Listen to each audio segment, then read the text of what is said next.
Hello, I am contractually obligated to tell you that I stream on twitch.tv/Jinsey 5 days a week, 4 hours a day. Please keep me company, I am very lonely. Now we can all put away our pitchforks and or other sharp objects. Let's talk about fairy tales. Today's video was requested by a master of the universe, Koudelka, the Effervescent. Fairy tales speak to the imagination like few other stories do. When you were young, perhaps your parents read you one or two. You might have watched a Disney story. They tell you a tale about how you need to get married or you'll die gross and alone and...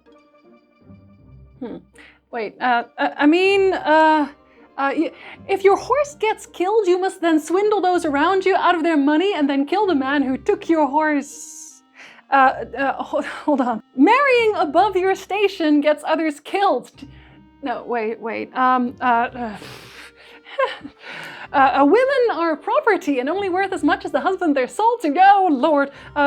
Don't defy God or be set on fire. Can we just one? Don't be proud or we'll cut off your legs. No. Oh, I forgot about all these. Well, I'll tell you some of my own then. Gather around the fire and I will tell you a tale. Once upon a time, long ago, in the faraway land of ancient Greece. Once upon a time, in a faraway land. in a faraway land, long ago. Once upon a time, in a faraway land. One night, a long time ago. Fairy tales in general need no introduction, but some of their weirder aspects perhaps do. Because of Disney, they have an aura of gentle mystique. But I don't need to tell you that YouTube is overflowing with the dark origins of the Little Mermaid videos.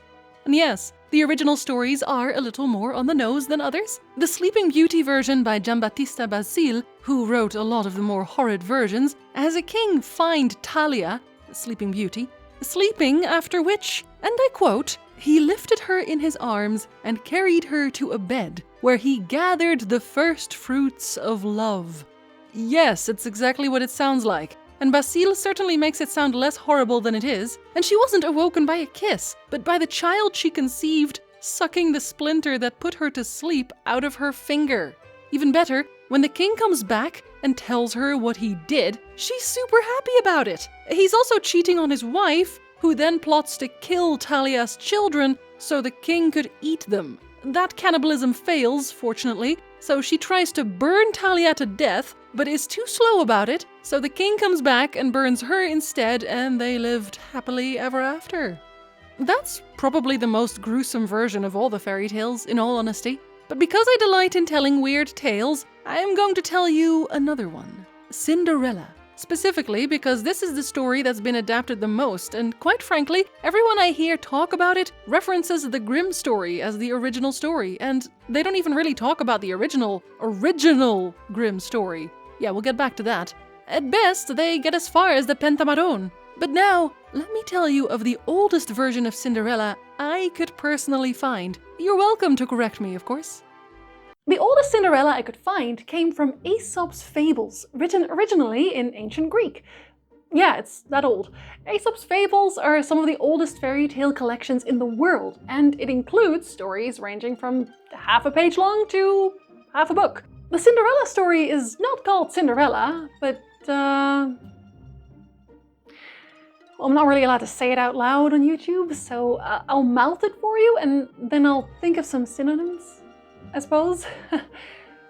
Little saddles. Yes, really. Little saddle cavorter starts with 3 sisters and their mother spinning flax together. One of them is Little Saddle Strumpet. For no reason whatsoever, the other sisters decide that whoever's spindle falls first will have to be eaten by the others. I guess they were very hungry. Their mother's spindle falls first, but they ignore it, but on its second tumble, they decide that enough is enough. They simply must murder and eat their mother. Little Saddle Hussy does not want to join in, however, she just sits in her saddle and cries, which earns her the nickname in the first place. She doesn't go to the ball in this version, but dresses up to go to church, where she throws gold coins at the masses to escape unseen, which upsets her sisters greatly, because how dare someone look beautiful at church? After going to church twice more, she finally loses her shoe, and as this time a prince is following, we soon get to the shoe-fitting part of the tale. But that's not where the tale ends. A little saddle trollop has 2 children after marriage, and while she's weak from childbirth, her sisters sneak into the castle, kidnap her, put her in a chest, and throw her into the river where she's almost cut to firewood after an old woman finds her. Naturally, she prays to God to give her a little hole in the ground that she might hide her head in? The only logical thing to do in such a situation. But then she prays for a bigger one, and an even bigger one after that. I guess we're changing her name to Little Hole Ho at this point. After her final request, God gives up and just gives her a magical cabin because this was getting out of hand and he had other things to do. When her prince finds this house, he somehow doesn't recognize his wife, but when he notices that her house is magical, he immediately tries to steal a spoon, which his wife rightfully calls him out on, making him blush, which was her cue to announce that she was his wife. They walked home together with their magical house, summoned the evil sisters, and cut them to pieces. All was well in the world. Cinderella is the fairy tale that, in my opinion, changed the most over time. From original Greek to the on-screen Disney version. It went through a whole host of different iterations. The Pentameron has a version that includes a magical wishing tree planted on Cinderella's grave and a governess who urges Cinderella to break her stepmother's neck with a chest lid so she can become her evil stepmother instead and bring in her 6 other daughters. Which she does. She also has a father who actively tells the king that his daughter isn't good enough for him, and yes, she marries the king instead of a prince. Fairy tales have a lot of teenagers marrying old men and racism, but I'm sure you knew that. In the Grimm's version, the 2 stepsisters cut off parts of their feet in a desperate bid to fit into the shoe, so this begs the question. Why did fairy tales start changing so much?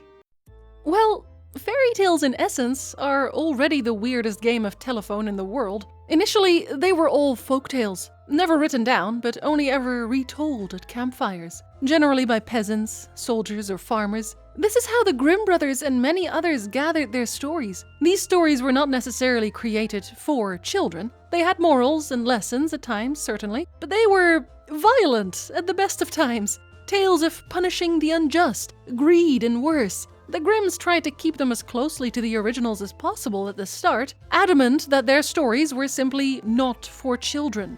If the parents didn't like that, they should just not buy these books for their children. Such was their stance.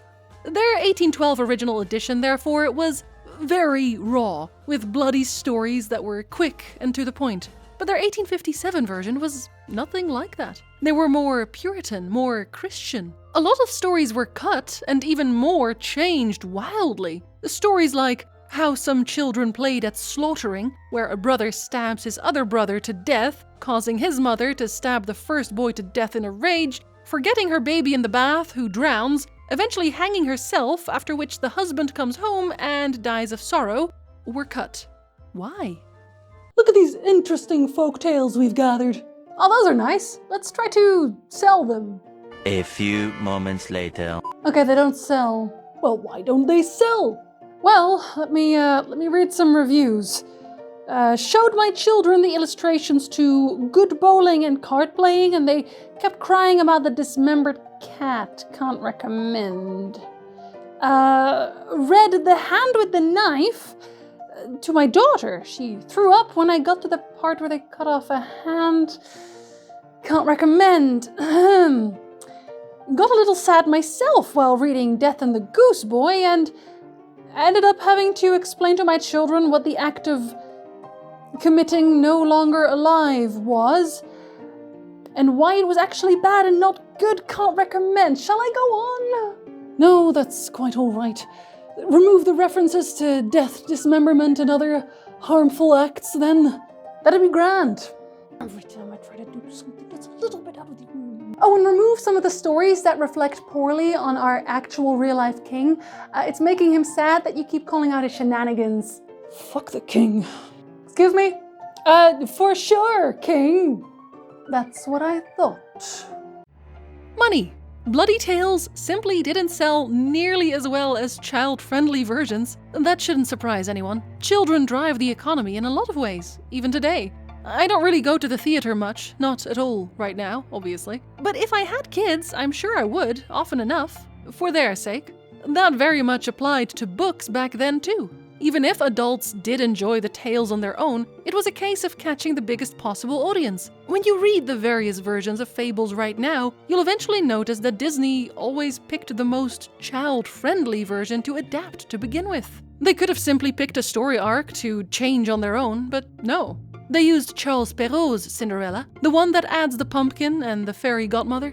Actually, they very rarely, if at all, use the templates set by the Brothers Grimm. They found the tales that appealed to the broadest audience. It's likely why they couldn't use a whole lot of Hans Christian Andersen, because most, if not all of his tales, overtly emphasized that if you don't spend your entire day actively worshipping God, then you would burn in the fires of hell. And that just doesn't make for a very feel-good Disney classic.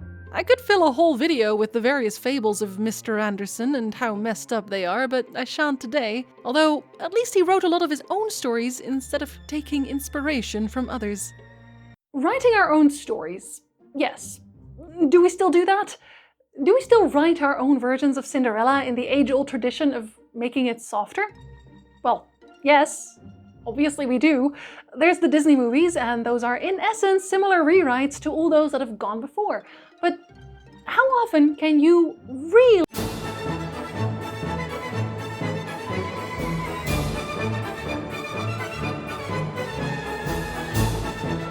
Yes, okay, right, we do that a lot.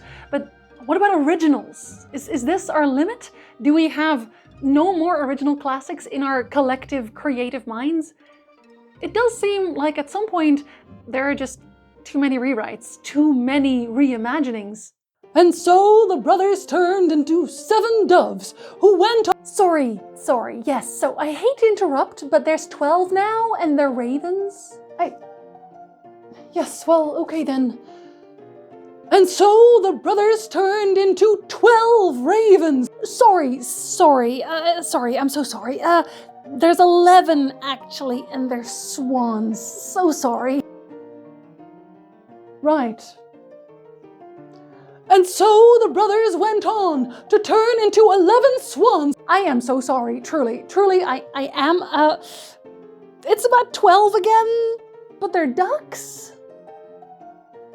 I quit. No, please. No, I'm done. Do it yourself. Honestly, I'm off. Yes, the high school Cinderella movies are still fairy tales. Modern fairy tales. That's our legacy in some parts. Whimsical fables are an easy market. At some point, somebody held up a stop sign and yelled, "Okay, now we have to subvert everyone's expectations." And we started making parodies, like Shrek and Co. Funny takes on classical fairy tales are solid entertainment. But with that same subversion came the return of the darker fairy tales at last. Eventually. Pan's Labyrinth was very much influenced by the various folk tales, and it was incredibly dark and very good. But how many people went out to see it? How many people paid for Pan? Well, to put this into perspective, let's look at their return investments.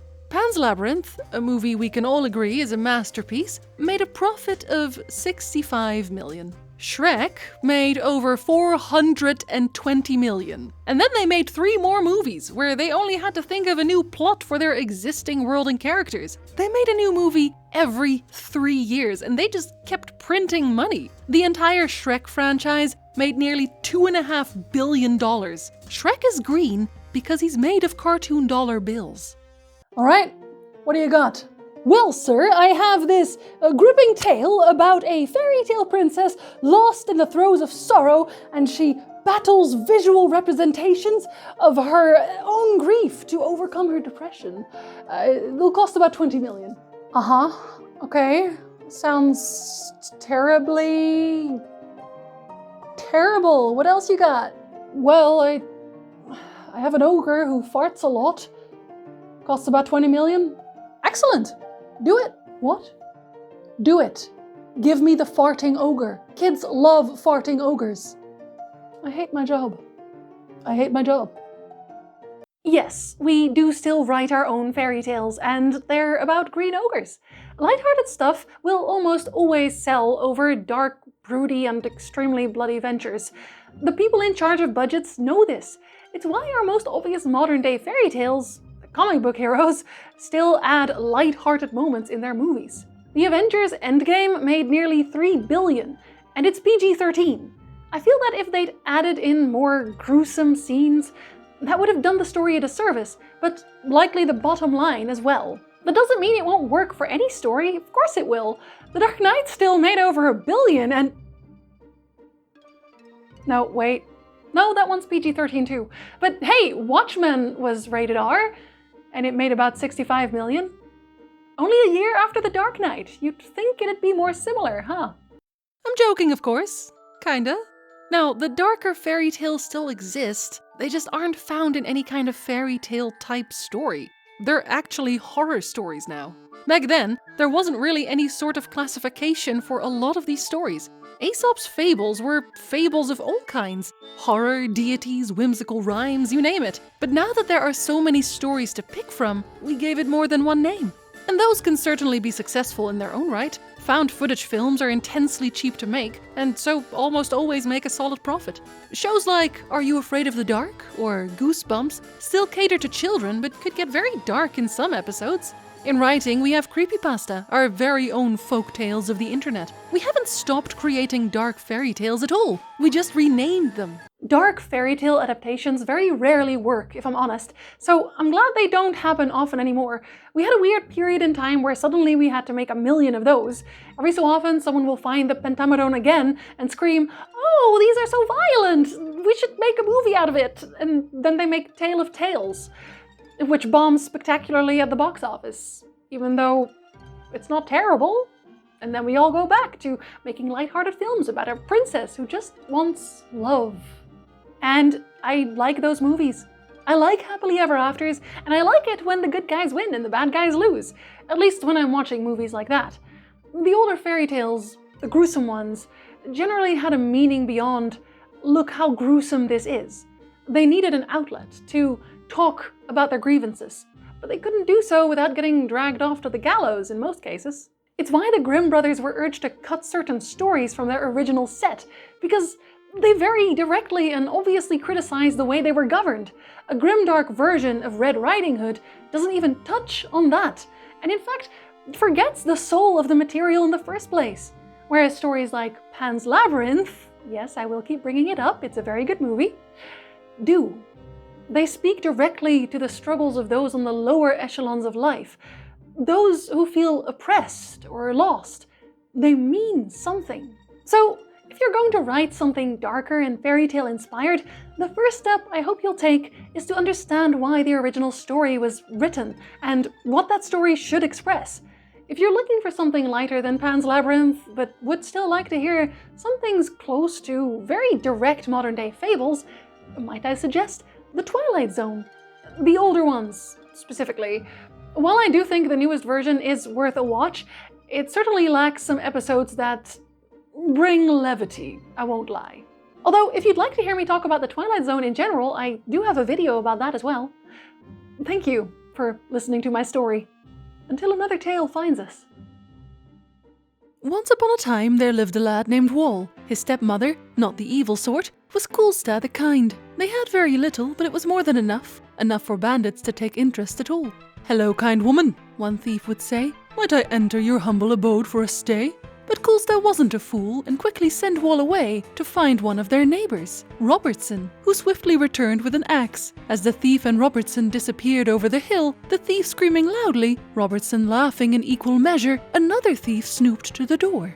"Oh my, what a mess," he stammered at once. "Perhaps I'll have a bit more success." But Wald already left and came back at a sprint with 3 strapping young friends in tow. Brothers Septic, Ray and Freeman appeared, cracking their knuckles in an almost melodious way.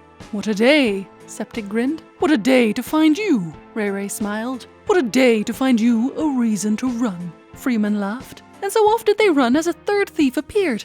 "Well, with them leaving fast," he gleefully said, "I think I'll be the last." As he reached for the door, Wall appeared once again, with a dragon in tow this time. The 2 riders atop threw a cheerful glance down and yelled at once, "Lally ho, my good man, have you met Loch Muin? A dragon friend is never amiss." The man was named Mike Zweers, and with a wave of his hat, he pointed now at his friend sliding down. And my name is Adrian Peckle, although I suspect a good man is not what we found. With an equally wavy gesture, he took his hat off too, and at once Loch Muin set the poor thief aflame. Screaming loudly for water, he took off at a run, as the kind Mother Kulsta sat content with her son. All the jewels and gold count for little indeed, she said, smiling apace, without a good set of friends when you're truly in need.